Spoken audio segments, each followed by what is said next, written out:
नौकरानी की शादी। बड़े घरों का हिसाब किताब तो आप लोगों को पता ही है। वो क्या है ना, एक नौकर लगता है काम पर और उसकी पूरी पीढ़ियां उसी परिवार में सेवा करती रह जाती है। इसी तरह रमन और लीला के बंगले में काम करती थी मीना। मीना की बेटी थी रानी। देखिए ना मैम साहब, रानी जिद करती रहती है, उसको अपना भी जन्मदिन मनाना है। बोल रही है रिंकी मैम साहब जैसे ही जन्मदिन मनाएगी वो। लीला को भी बच्ची पर प्यार आ जाता है। वो उसे हमेशा अपनी बेटी के कपड़े और खिलौने दिया करती थी। ठीक है ना, कोई बात नहीं। मीना, तू खाना बना लेना और रानी के दोस्तों को बुला लेना। मैं केक ऑर्डर कर दूंगी। नौकरानी मीना की बेटी रानी के सपने बढ़ते ही चले जाते हैं। उसका मन अब पढ़ाई लिखाई में कम लगता है। एक दिन रमन यानी कि लीला का पति कहता है, ये मीना की बेटी रानी को तुमने ज्यादा ही सर चढ़ा रखा है। छोटी थी तो चलता था, लेकिन बड़ी होकर तो लगता है जैसे यही घर की मालकिन है। हाँ सही कह रहे हो। और हमारी रिंकी वैसी फैशन भी नहीं करती, और ये तो देखो कैसे कैसे कपड़े पहनती है। और क्या, मीना की माँ यहाँ काम करती थी तो मीना को रखा। तुम्हें लगता है कि रानी घर का काम करेगी? तभी वहाँ मीना आ जाती है। मैडम सर, वो मेरी बेटी बोल रही थी कि कल के लिए उसे कार चाहिए, और वो बिना ड्राइवर के साथ।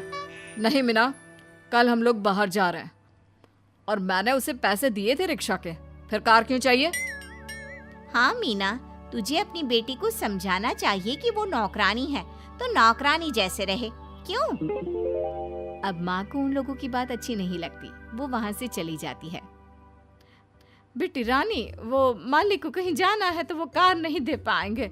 तू एक काम कर, ये ले 100 रुपए, कल ना तो कैब करके चली जाना। वैसे तुझे जाना कहाँ है बिटिया रानी? माँ, मेरी सहेली की शादी है तो वहीं जाना है। पता है ना, वो लोग पहले इसी मोहल्ले में रहते थे। पास वाला बंगला उन्हीं का तो है, और बचपन से उन्हें पता भी नहीं कि ये घर हम लोगों का नहीं है और तू यहाँ नौकरानी है। उसने मुझे शादी में बुलाया है तो मैं जाऊंगी। अरे हाँ हाँ मेरी रानी बिटिया, जाना। वैसे भी तू कहाँ लगती है नौकरानी की बेटी। जा मेरी बच्ची। हर माँ की तरह मीना भी रानी को मानती है। वो चाहती है कि उसकी बेटी वो जीवन ना जिए जो उसकी पुश्तों से चल रहा है, यानी कि नौकरानी का जीवन। खैर, अगले दिन कैब करके रानी शादी में जाती है, जहां उस पर वहां के एक अमीर खानदान के लड़के रोहन की नजर पड़ती है। वाह, कितनी प्यारी लड़की है। काश मेरी शादी इससे हो जाती। रोहन रानी के पास जाता है और उससे बात करता है। हेलो, मेरा नाम रोहन है। वो हीरा ज्वेलर का नाम सुना है ना? वही जो शहर के बड़े हीरा के व्यापारी हैं, वो मेरे पापा हैं। ओके, तो बताइए मैं आपके लिए क्या कर सकती हूँ? तुम मुझे बहुत अच्छी लगी हो। अगर तुम्हारी शादी तय ना हुई हो या तुम किसी और को पसंद ना करती हो तो मैं तुमसे शादी करना चाहता हूँ। रानी को रोहन की बात सुनकर लगता है कि जैसे उसकी तो लॉटरी ही लग गई। वो खुश हो जाती है। वैसे तुम बहुत हैंडसम हो, पर मैं ही क्यों? अरे कैसी बात कर रही हो, कितनी सुंदर हो तुम जानती हो, और ये ड्रेस तुम पर कितनी अच्छी लग रही है। रानी खुश हो जाती है। ठीक है, मैं भी तुमसे शादी करने के लिए तैयार हूँ। बाद में जब रानी घर चली जाती है तो उसके पेट में बटरफ्लाईज उड़ रही होती हैं। क्या बात है रानी, तू बड़ी खुश लग रही है। शादी में तेरी शादी फिक्स हो गई का? माँ, कुछ ऐसा ही समझ ले। माँ, ऐसे लड़के का शादी के लिए ऑफर आया है जिससे शादी करके हमारी आने वाली और जो चली गई वो सारी की सारी पुश्ते सोने चांदी नहीं बल्कि हीरे में खेलेंगी। माँ, मैं सच में बहुत किस्मत वाली हूँ अगर मेरी शादी रोहन से हो जाती है तो। रोहन? कौन है ये बेटा? पहले तो नाम नहीं सुना किसी रोहन का तेरे मुंह से। बस फिर क्या था, रानी माँ को सारी बात बता देती है कि कैसे रोहन नाम के लड़के ने उससे शादी करने को कहा है और उसने हाँ भी कर दिया है। हीरा व्यापारी, हीरा ज्वेलर? हे भगवान, उनकी तो दुकान में भी इतनी चमक है जितनी कि पूरे शहर में नहीं है। बेटे, मुझे नहीं लगता कि तेरी हकीकत जानने के बाद वो लोग तुझसे शादी करने को हाँ करेंगे। और बेटी, वैसे भी तू तो एक नौकरानी की बेटी है, ये कैसे भूल गई? रानी को माँ की बात ठीक लगती है। हाँ माँ, तू सही बोल रही है। मैं कल ही रोहन को सारी बात बता दूंगी।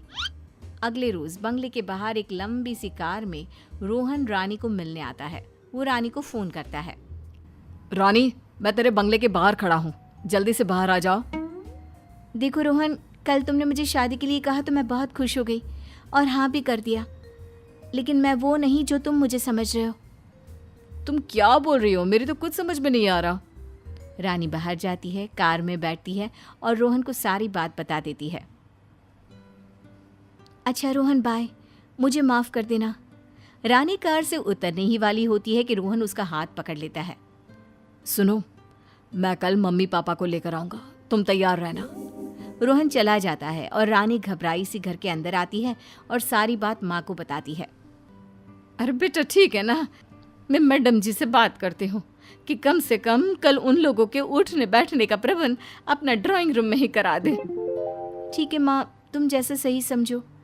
अगले रोज लीला को रानी की माँ सारी बात बता देती है, जिसे सुनते ही क्या बात कर रही है? हीरा ज्वेलर के मालिक हमारे बंगले में, वो भी रानी के रिश्ते के लिए?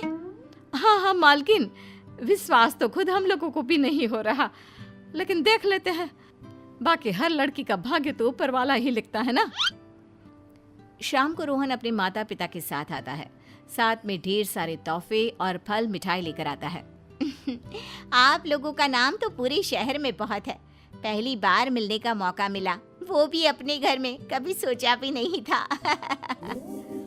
जी हाँ, वो रोहन ने बहुत तारीफ की है रानी बिटिया की, तो हमें ऐसी ही बहू चाहिए। कहाँ है रानी? वो तो आ रही होगी। वो क्या है ना, उसकी माँ हम लोगों के घर की नौकरानी है। वैसे तो मीना के बाद हम लोगों ने उसी को नौकरानी बनाना था। मैं आप लोगों को अपनी बेटी से मिलवाती हूँ, रिंकी से। अरे ओ रिंकी! लीला की बेटी रिंकी वहाँ आती है। ये है हमारी बेटी। अरे कहाँ आप जैसे बड़े लोग नौकरानी की बेटी से शादी करेंगे? पापा वो मैं तो। तभी वहाँ मीना रानी को लेकर आती है। माफ करिए, हमारी तो बहू रानी ही बनेगी। जिस लड़की के अंदर इतनी ईमानदारी हो वो कितनी अच्छी होगी। ये रिश्ता पक्का समझो, और ये लो नए बंगले की चाबी। अब आप लोग वहीं रहेंगे। तभी रोहन की माँ बोल पड़ती है। बिटिया ना राजा की होती है ना रानी की, वो तो सिर्फ अपनी किस्मत लेकर आती है बहन जी। चलिए